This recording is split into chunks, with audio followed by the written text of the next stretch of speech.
Telephone ਦੇ ਰਾਹੀਂ Facebook, YouTube ਤੇ ਟਿਕਟੌਕ ਤੇ ਲਾਈਵ ਦੇਖ ਰਹੇ ਹੋ, ਸੁਣ ਰਹੇ ਹੋ, ਸਾਰਿਆਂ ਨੂੰ ਜੀ ਆਇਆਂ ਨੂੰ ਤੇ ਬਹੁਤ ਹੀ ਪਿਆਰ ਤੇ ਸਤਿਕਾਰ ਭਰੀ ਸਤਿ ਸ੍ਰੀ ਅਕਾਲ। ਸਰੋਤਿਓ, ਅੱਜ ਦਸੰਬਰ ਦੀ 10 ਤਰੀਕ ਆ, ਦਿਨ ਮੰਗਲਵਾਰ ਆ ਤੇ ਤੁਹਾਡੇ ਲਈ ਸ਼ਾਮ ਦਾ ਅਪਡੇਟ ਕੈਲੀਫੋਰਨੀਆ ਪ੍ਰੋਗਰਾਮ ਲੈ ਕੇ ਹਾਜ਼ਰ ਹੋਏ ਆ ਜੀ। ਅਪਡੇਟ ਕੈਲੀਫੋਰਨੀਆ ਪ੍ਰੋਗਰਾਮ ਨੂੰ ਸਪਾਂਸਰ ਕਰਦੇ ਨੇ ਖਾਲਸਾ ਇੰਸ਼ੋਰੈਂਸ ਏਜੰਸੀ ਵਾਲੇ, ਜਿਨ੍ਹਾਂ ਤੋਂ ਤੁਸੀਂ ਹਰ ਤਰੀਕੇ ਦੀ ਇੰਸ਼ੋਰੈਂਸ ਲੈ ਸਕਦੇ ਹੋ। ਇੰਸ਼ੋਰੈਂਸ ਬਾਰੇ ਪਤਾ ਕਰਨ ਲਈ ਇਹਨਾਂ ਦਾ ਨੰਬਰ ਹੈ 408-272-2500। ਇਹ 1992 ਤੋਂ ਲਗਾਤਾਰ ਇੰਸ਼ੋਰੈਂਸ ਬਿਜ਼ਨਸ ਦੇ ਵਿੱਚ ਸ਼ਾਨਦਾਰ ਸੇਵਾਵਾਂ ਦੇ ਰਹੇ ਨੇ ਤੇ ਅਮਰੀਕਾ ਭਰ ਦੇ ਵਿੱਚ ਇੰਸ਼ੋਰੈਂਸ ਕਰਦੇ ਨੇ। ਓਬਾਮਾ ਕੇਅਰ, ਮੈਡੀਕੇਅਰ ਜਾਂ ਫਿਰ ਕਵਰਡ ਕੈਲੀਫੋਰਨੀਆ ਬਾਬਤ ਪਾਲਿਸੀ ਕਰਵਾਉਣ ਦੇ ਲਈ, ਸਲਾਹ ਲੈਣ ਦੇ ਲਈ ਅੱਜ ਹੀ ਕਾਲ ਕਰੋ 408-272-2500 ਤੇ। ਟਰਕੀ ਇਮੀਗ੍ਰੇਸ਼ਨ ਲਾ ਫਰਮ ਵਾਲੇ ਜੇ ਟਰਕੀਆਂ ਟੌਰਨੀ ਟਰਕੀਆਂ ਦੇ ਨਾਲ ਤੁਸੀਂ ਯੂਐਸ ਇਮੀਗ੍ਰੇਸ਼ਨ ਬਾਬਤ ਕੋਈ ਵੀ ਸਲਾਹ ਕਰਨੀ ਹੈ, ਕੋਈ ਵੀ ਸਵਾਲ ਪੁੱਛਣਾ, ਤੇ ਇਹਨਾਂ ਦਾ ਨੰਬਰ ਹੈ 415-909-0503। ਗੁਰਬਚਨ ਸਿੰਘ ਨਾਗਰਾ ਸੈਕਰਾਮੈਂਟੋ, ਸਰਬਜੀਤ ਸਿੰਘ ਕੁਲਵਿੰਦਰ ਸਿੰਘ ਟੂਥ Yuba City, Gurdev Singh Sohal Antelope, Kamaljit Singh Makhan Daulatpuria ਮੈਂਟੀਕਾ, ਪਿਛਲਾ ਪਰਿਵਾਰ ਫਰੈਜ਼ਨੋ, ਗੁਰਸਾਹਿਬ ਸਿੰਘ ਬੇਕਰਸਫੀਲਡ ਤੋਂ। ਇਹਨਾਂ ਸਾਰੇ ਹੀ ਸਪਾਂਸਰਸ ਦਾ ਬਹੁਤ ਬਹੁਤ ਧੰਨਵਾਦ। ਤੇ ਜੇਕਰ ਤੁਸੀਂ ਵੀ ਪੰਜਾਬੀ ਰੇਡੀਓ ਦੇ ਇਹਨਾਂ ਪ੍ਰੋਗਰਾਮਾਂ ਨੂੰ ਸਪਾਂਸਰ ਕਰਨਾ ਚਾਹੁੰਦੇ ਹੋ ਤਾਂ ਸਟੂਡੀਓ ਦਾ ਨੰਬਰ ਹੈ 408-272-5500। ਅੱਜ ਦਾ ਖਬਰ ਤੇ ਨਜ਼ਰ ਪ੍ਰੋਗਰਾਮ ਸਾਲ 2024 ਦੀ 10 ਦਸੰਬਰ ਦਾ ਪ੍ਰੋਗਰਾਮ ਹੈ ਤੇ ਦਿਨ ਅੱਜ ਮੰਗਲਵਾਰ ਹੈ ਜੀ। ਜੀ, ਅੱਜ ਦੀਆਂ ਖਬਰਾਂ ਤੋਂ ਪਹਿਲਾਂ ਜਿੰਨੇ ਵੀ ਜਿਹੜੇ ਸਾਡੇ ਸਰੋਤੇ ਆ, ਜੇ ਤੁਸੀਂ ਕੋਈ ਵੀ ਪ੍ਰਾਪਰਟੀ ਓਨ ਕਰਦੇ ਆ ਕੈਲੀਫੋਰਨੀਆ ਦੇ ਵਿੱਚ, ਚਾਹੇ ਉਹ ਘਰ ਆ, ਕੰਡੋਮੀਨੀਅਮ, ਟਾਊਨ ਹੋਮ, ਬਿਜ਼ਨਸ, ਬਿਲਡਿੰਗ, ਕੁਛ ਵੀ ਹੈਗੇ ਆ, ਤੇ ਪ੍ਰਾਪਰਟੀ ਟੈਕਸ ਦੀ ਲਾਸਟ ਡੇਟ ਅੱਜ ਹੈਗੀ ਆ ਕੈਲੀਫੋਰਨੀਆ। ਜਿਹੜੀ ਵੀ ਕਾਉਂਟੀ 'ਚ ਰਹਿੰਦੇ ਆ, ਕਾਉਂਟੀ ਅਸੈਸਰ ਦੇ ਆਫਿਸ 'ਚ ਤੁਸੀਂ ਆਨਲਾਈਨ ਜਾ ਕੇ ਜਿਹੜਾ ਆ ਪੇ ਕਰ ਸਕਦੇ ਹੋ, ਕਿਉਂਕਿ ਪੈਨਲਟੀ ਬਹੁਤ ਹੁੰਦੀ ਆ। 10% ਪੈਨਲਟੀ ਆ ਜੇ ਤੁਸੀਂ ਇੱਕ ਦਿਨ ਵੀ ਲੇਟ ਹੋ ਗਏ। ਸੋ ਫੋਰ ਐਗਜ਼ਾਮਪਲ, ਜੇ ਤੁਹਾਡਾ $5000 ਦਾ ਪ੍ਰੋਪਰਟੀ ਟੈਕਸ ਆ ਤੇ $500 ਪੈਨਲਟੀ ਹੋ ਜਾਣੀ ਆ ਜੇ ਅੱਜ ਵਜੇ ਤਾਈਂ ਰਾਤ ਦੇ ਉਹਨਾਂ ਨੂੰ ਪੇਮੈਂਟ ਨਾ ਮਿਲੀ। ਤੇ ਤੁਸੀਂ ਮੀਡੀਆ 'ਚ ਕੋਈ ਇਦਾਂ ਦੀ ਕੋਈ ਅਨਾਉਂਸਮੈਂਟ, ਕੋਈ ਨਿਊਜ਼ ਕਦੇ ਨਹੀਂ ਸੁਣੋਗੇ। ਉਹਨੂੰ ਕਹਿੰਦੇ ਵੀ ਲੋਕਾਂ ਨੂੰ ਰਗੜਾ ਲੱਗਣ ਦਿਓ। ਸੋ ਕਿਉਂਕਿ ਪੰਜਾਬੀ ਰੇਡੀਓ USA ਤੁਹਾਡਾ ਆਪਣਾ ਰੇਡੀਓ ਆ, ਸੋ ਜਿੰਨੇ ਵੀ ਸਾਡੇ ਸਰੋਤੇ ਸੁਣ ਰਹੇ ਆ, ਪਲੀਜ਼ ਮੇਕ ਸ਼ੋਰ ਕਰੋ ਜਿਹੜੇ ਘਰ ਓਨ ਕਰਦੇ ਆ, ਪ੍ਰਾਪਰਟੀਆਂ ਓਨ ਕਰਦੇ ਆ, ਆਨਲਾਈਨ ਜਾ ਕੇ ਕਾਉਂਟੀ ਅਸੈਸਰ ਦੇ ਆਫਿਸ ਤੁਸੀਂ ਆਨਲਾਈਨ ਪ੍ਰਾਪਰਟੀ ਟੈਕਸ ਦੇ ਸਕਦੇ ਹੋ ਅੱਜ ਰਾਤ ਦੇ 12 ਵਜੇ ਤਾਈਂ। ਦਸੰਬਰ 10 ਲਾਸਟ ਡੇਟ ਹੈਗੀ ਆ, ਉਹ ਤੋਂ ਬਾਅਦ ਫਿਰ ਅਪ੍ਰੈਲ ਦੇ ਵਿੱਚ ਹੋਣੀ ਆ। ਸੋ ਪਲੀਜ਼ ਮੇਕ ਸ਼ੋਰ ਕਰ ਲਓ ਸਾਰੇ ਜਾਣੇ ਜਿਹੜੇ ਆ ਆਪਣਾ ਪ੍ਰੋਪਰਟੀ ਟੈਕਸ ਟਾਈਮ ਸਿਰ ਦੇ ਦਿਓ, ਨਹੀਂ ਤਾਂ 10% ਪੈਨਲਟੀ ਹੁੰਦੀ ਆ ਤੇ ਉਹ ਕਾਫੀ ਜ਼ਿਆਦਾ ਹੁੰਦੀ, ਫਿਰ ਬੰਦੇ ਨੂੰ ਚੁੱਭਦੀ ਵੀ ਉਹ ਬਹੁਤ ਜ਼ਿਆਦਾ ਹੈਗੀ ਆ।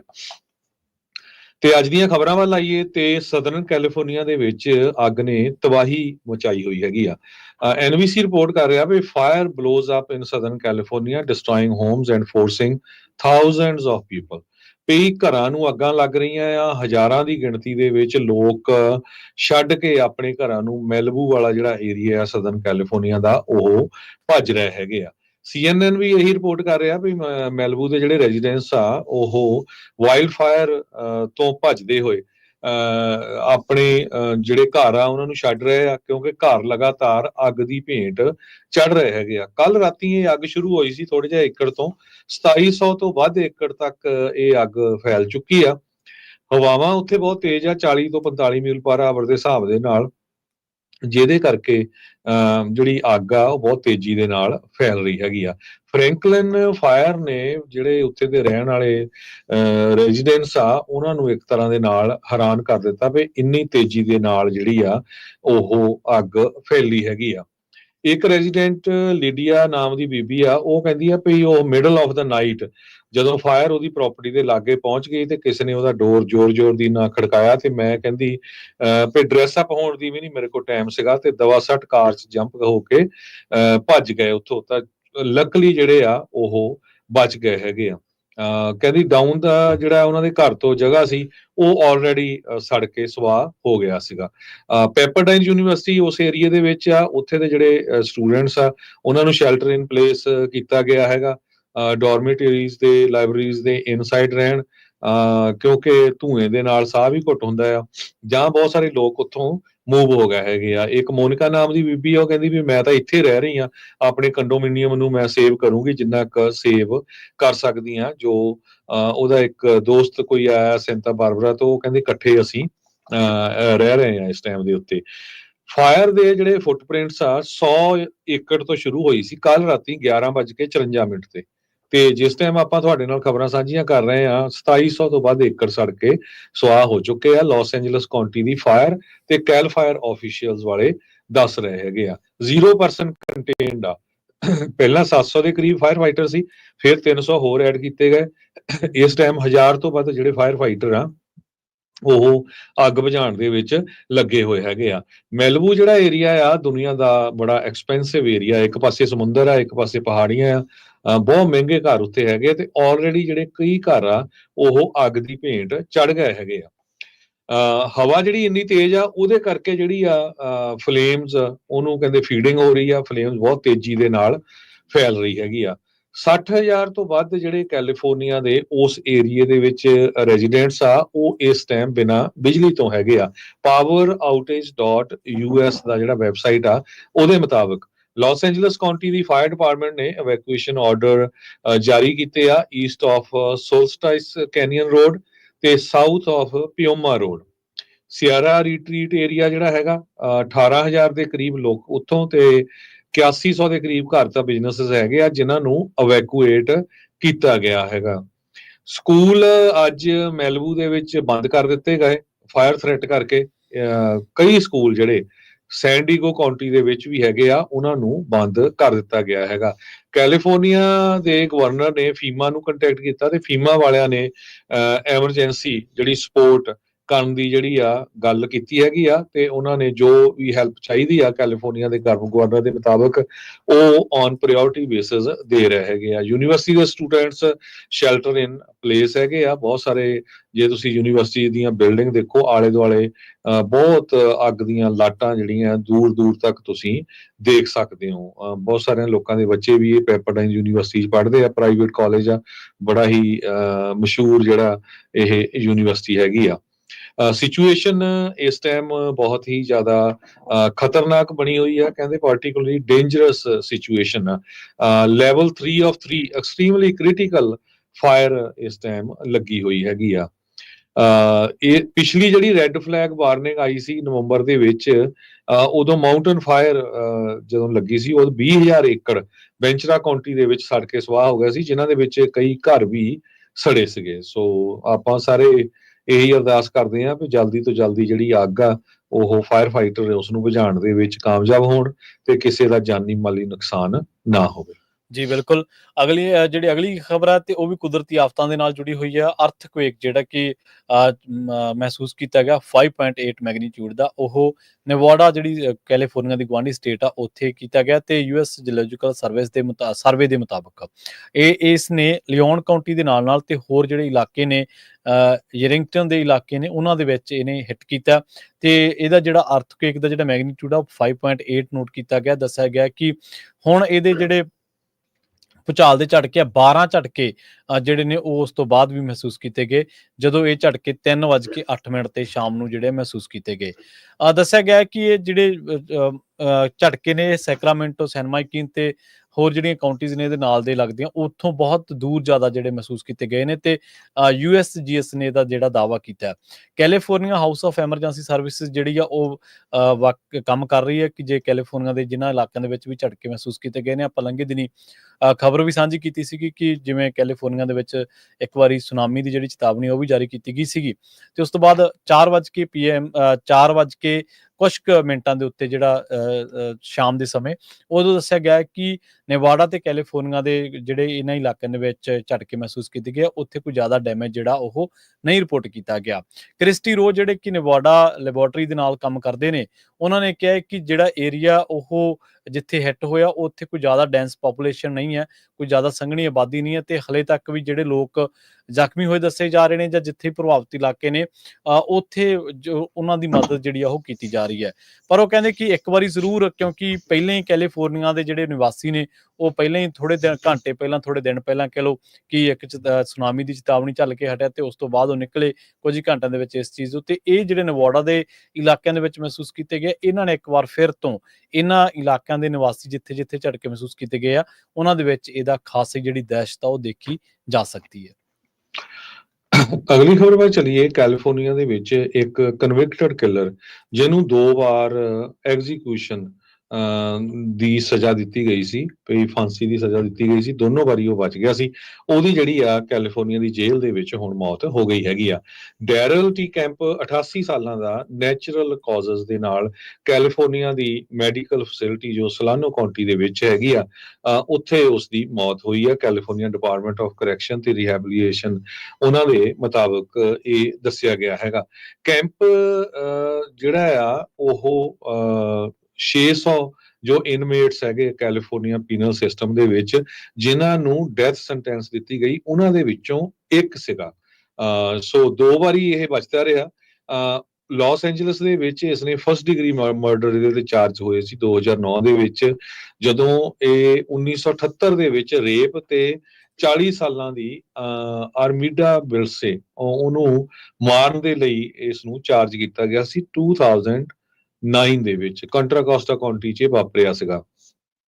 ਸੈਕੰਡ ਟਾਈਮ ਉਹਨੂੰ ਫਿਰ ਇੱਕ ਰੇਪ ਤੇ ਮਰਡਰ ਦੇ ਵਿੱਚ ਕਨਵਿਕਟ ਕੀਤਾ ਗਿਆ, ਜੋ ਕਿ 1960 ਦੇ ਵਿੱਚ ਵਾਪਰਿਆ ਸੀ। ਲਾਸ ਐਂਜਲਸ ਦੀ ਇੱਕ ਨਰਸ ਹਿਪਰਸਨ, ਉਸ ਦਾ ਇਸਨੇ ਰੇਪ ਕੀਤਾ ਸੀ, ਬਾਅਦ ਦੇ ਵਿੱਚ ਉਸ ਨੂੰ ਮਾਰ ਦਿੱਤਾ ਗਿਆ ਸੀ। 1972 ਦੇ ਵਿੱਚ ਯੂਐਸ ਦੀ ਸੁਪਰੀਮ ਕੋਰਟ ਨੇ ਰੂਲ ਕੀਤਾ ਸੀ ਕਿ ਡੈਥ ਪੈਨਲਟੀ ਜਿਹੜੀ ਅਨਕਨਸਟੀਟਿਊਸ਼ਨਲ ਹੈਗੀ ਆ, ਤੇ ਇਸ ਕਰਕੇ ਇਹਨੂੰ ਜਿਹੜਾ ਸਜ਼ਾ ਨਹੀਂ ਹੋਈ ਸੀ। 1978 ਦੇ ਵਿੱਚ ਪੈਰੋਲ ਦੇ ਉੱਤੇ ਇਹਨੂੰ ਛੱਡ ਦਿੱਤਾ ਗਿਆ ਸੀ, ਪਰ ਕੁਝ ਹਫ਼ਤਿਆਂ ਬਾਅਦ ਹੀ ਉਸਨੇ ਜਦੋਂ ਇੱਕ ਹੋਰ ਬੀਬੀ ਦਾ ਜਿਹੜਾ ਰੇਪ ਕਰਕੇ ਕਤਲ ਕਰ ਦਿੱਤਾ ਤੇ ਉਸ ਨੂੰ ਮੁੜ ਕੇ ਫੇਰ ਜਿਹੜਾ ਜੇਲ੍ਹ ਦੇ ਵਿੱਚ ਰੱਖਿਆ ਗਿਆ ਸੀਗਾ। 2009 ਦੇ ਟ੍ਰਾਇਲ ਦੇ ਵਿੱਚ ਇਸਨੇ ਡੈਥ ਪੈਨਲਟੀ ਤੋਂ ਬਚਣ ਦੀ ਕੋਸ਼ਿਸ਼ ਕੀਤੀ, ਬਚ ਗਿਆ।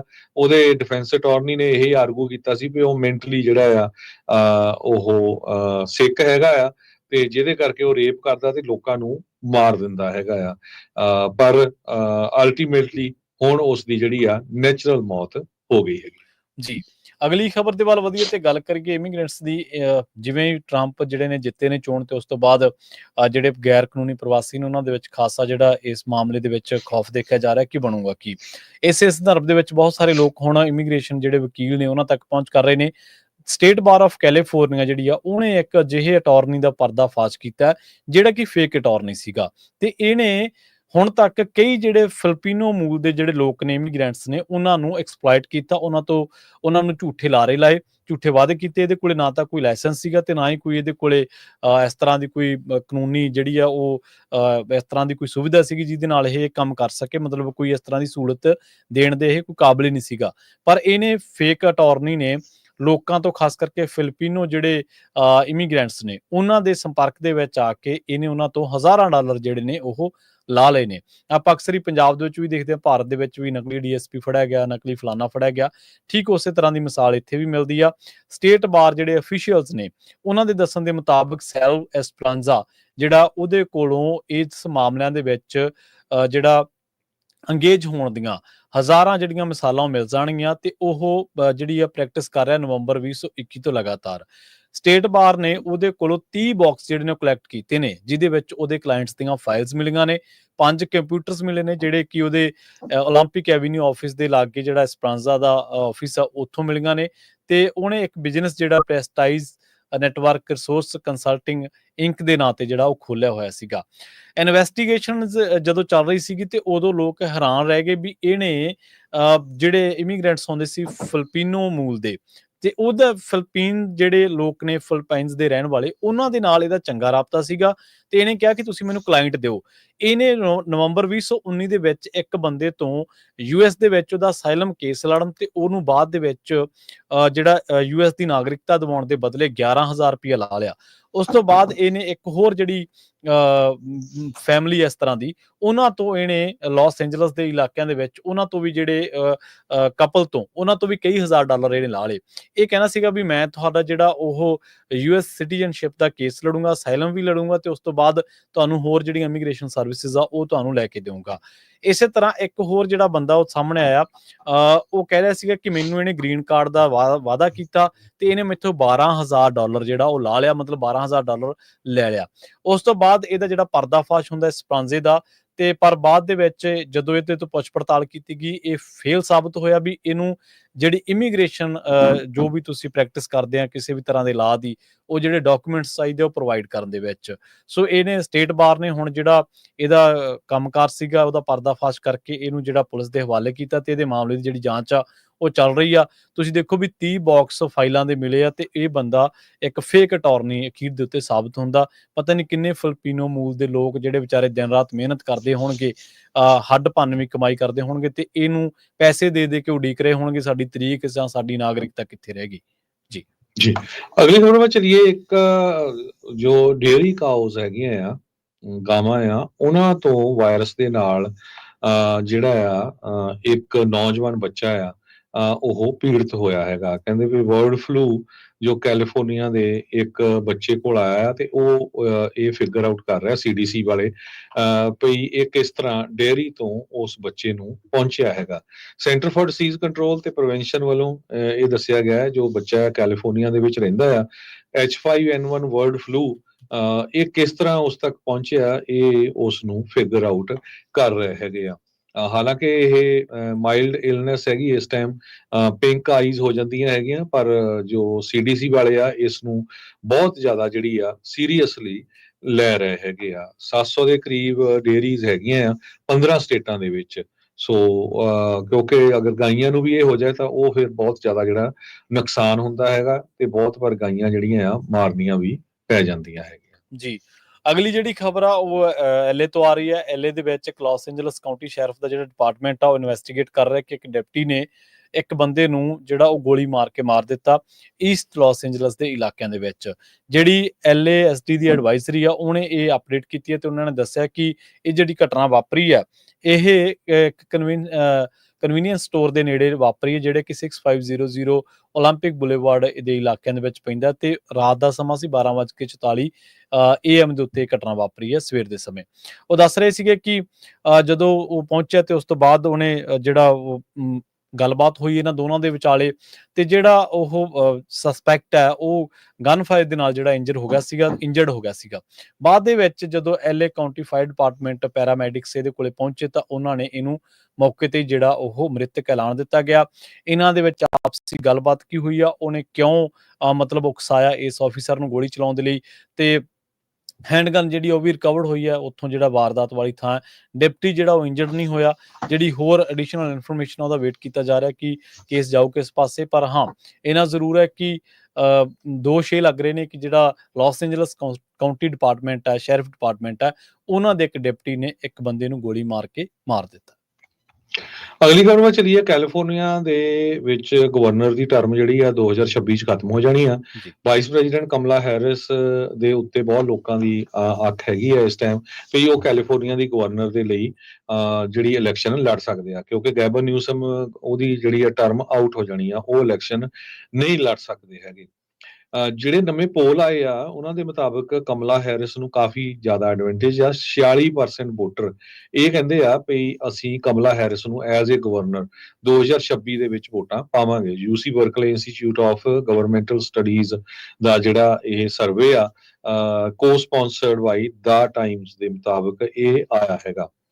ਜੇ ਵਾਈਸ ਪ੍ਰੈਜ਼ੀਡੈਂਟ ਕਮਲਾ ਹੈਰਿਸ ਰਨ ਕਰਦੀ ਹੈਗੀ ਆ ਤੇ ਰਿਪਰੈਜ਼ੈਂਟੇਟਿਵ ਕੇਟੀ ਪੋਰਟਰ ਉਹ ਵੀ ਜੋ ਇਸ ਰੇਸ ਦੇ ਵਿੱਚ ਆ, ਇਸ ਤੋਂ ਬਿਨਾਂ ਹੋਰ ਕਈ ਸਾਰੇ ਲਟੀਨੋ ਮੇਅਰ ਐਂਟੋਨੀਓ ਵਿਲਰਗੋਸਾ, ਇਸ ਤੋਂ ਬਿਨਾਂ ਇੱਕ ਟੋਨੀ ਐਟਕਿਨਸ, ਐਲਨੀ ਕੁਆਲਕਿਸ, ਟੋਨੀ ਥਰਮੌਂਡ, ਬੈਟੀ ਜੀ ਜਿਹੜੇ ਸਾਬਕਾ ਸਟੇਟ ਕੰਟਰੋਲਰ ਹੈਗੇ ਆ, ਇਹ ਸਾਰੇ ਇਸ ਰੇਸ ਦੇ ਵਿੱਚ ਹੈਗੇ ਆ ਤੇ ਰੇਸ ਕਾਫੀ ਵੱਡੀ ਜਿਹੜੀ ਆ ਹੋ ਜਾਊਗੀ। ਜੀ ਬਿਲਕੁਲ। ਤੇ ਆਪਣਾ ਖਬਰਾਂ ਦਾ ਜਿਹੜਾ ਸਮਾਂ ਜੀ ਸਮਾਪਤੀ ਵਾਲਾ ਜਾਂਦੇ ਇੱਕ ਜਿਹੜੀ ਕੌਮਾਂਤਰੀ ਪੱਧਰ ਦੀ ਖਬਰ ਆ ਵੱਡੀ, ਉਹਦੇ ਬਾਰੇ ਜਾਣਕਾਰੀ ਦਿੰਦੇ ਚਲੀਏ। ਸੀਰੀਆ ਦੇ ਬਾਰੇ ਆਪਾਂ ਲਗਾਤਾਰ ਚਰਚਾ ਕਰ ਹੀ ਰਹੇ ਹਾਂ ਵੱਖ-ਵੱਖ ਪ੍ਰੋਗਰਾਮਾਂ ਦੇ ਵਿੱਚ, ਤੁਹਾਨੂੰ ਜਾਣਕਾਰੀਆਂ ਦੇ ਚੁੱਕੇ ਹਾਂ। ਅਪਡੇਟ ਅਮਰੀਕਾ ਦੇ ਵਿੱਚ ਵੀ, ਖਬਰ ਤੇ ਨਜ਼ਰ ਪ੍ਰੋਗਰਾਮ ਦੇ ਵਿੱਚ ਵੀ। ਹੁਣ ਜਿਹੜਾ ਇਜ਼ਰਾਈਲ ਹੈ ਉਹਨੇ ਵੀ ਆਪਣਾ ਜਿਹੜਾ ਸੀਰੀਆ ਦੇ ਕੁਝ ਇਲਾਕਿਆਂ ਤੇ ਦਾਅਵਾ ਉਹਨੂੰ ਹੋਰ ਵਧਾ ਕੇ ਪੇਸ਼ ਕਰ ਦਿੱਤਾ ਹੈ। ਇਜ਼ਰਾਈਲ ਨੇ ਹੁਣ ਪੋਰਟ ਆਫ ਜਿਹੜਾ ਸਿਟੀ ਆ ਲਤਾਕੀਆ ਦੇ ਵਿੱਚ, ਉੱਥੇ ਉਹਨਾਂ ਨੇ ਕਈ ਹਮਲੇ ਕੀਤੇ ਨੇ। ਇਹਨਾਂ ਹਮਲਿਆਂ ਦੀ ਗਿਣਤੀ 480 ਦੱਸੇ ਜਾ ਰਹੇ ਨੇ ਕਿ 480 ਵਾਰ ਇਜ਼ਰਾਈਲ ਨੇ ਆਪਣੇ ਹਮਲੇ ਕੀਤੇ ਨੇ। ਇਜ਼ਰਾਈਲ ਉੱਤੇ ਪਹਿਲੇ ਦੋਸ਼ ਹੈ ਕਿ ਉਹਨੇ ਫਿਲਸਤੀਨ ਦਾ ਬਹੁਤ ਸਾਰਾ ਇਲਾਕਾ ਹੜੱਪ ਲਿਆ ਤੇ ਫਿਲਸਤੀਨੀਆਂ ਉੱਤੇ ਅੰਨ੍ਹੇਵਾਹ ਫਾਇਰਿੰਗ ਕੀਤੀ ਹੈ, ਜ਼ੁਲਮ ਕੀਤੇ ਨੇ, ਬੰਬ ਉਭਰਾਏ ਨੇ। ਹਸਪਤਾਲਾਂ ਤੱਕ ਨਹੀਂ ਛੱਡੇ ਹਮਲੇ ਕਰਨ ਦੇ ਵਿੱਚ, ਤੇ ਹੁਣ ਵੀ ਇਜ਼ਰਾਈਲ ਜਿਹੜਾ ਉਹ ਸੀਰੀਆ ਜਿਹੜਾ ਕਿ ਪਹਿਲਾਂ ਹੀ ਸਿਵਲ ਵਾਰ ਦੇ ਵਿੱਚੋਂ ਲੰਘ ਰਿਹਾ 14 ਸਾਲਾਂ ਦੇ ਵਿੱਚੋਂ, ਹੁਣ ਤਖਤਾ ਪਲਟ ਹੋਇਆ।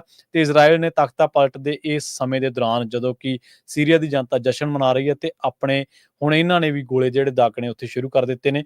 ਕੁਝ ਇਲਾਕਿਆਂ ਦੇ ਵਿੱਚ ਉਹਨਾਂ ਨੇ ਲੰਘੇ ਦਿਨੀ ਕਬਜ਼ਾ ਜਿਹੜਾ ਉਹ, ਖਾਸ ਕਰਕੇ ਸਰਹੱਦੀ ਜਿਹੜੇ ਗੋਲਡਨ ਹਾਈਟਸ ਜਾਂ ਹੋਰ ਜਿਹੜੇ ਇਲਾਕੇ ਨੇ, ਉੱਥੇ ਉਹਨਾਂ ਨੇ ਆਪਣਾ ਦਬਦਬਾ ਹੋਰ ਜ਼ਿਆਦਾ ਮਜ਼ਬੂਤ ਕਰ ਲਿਆ।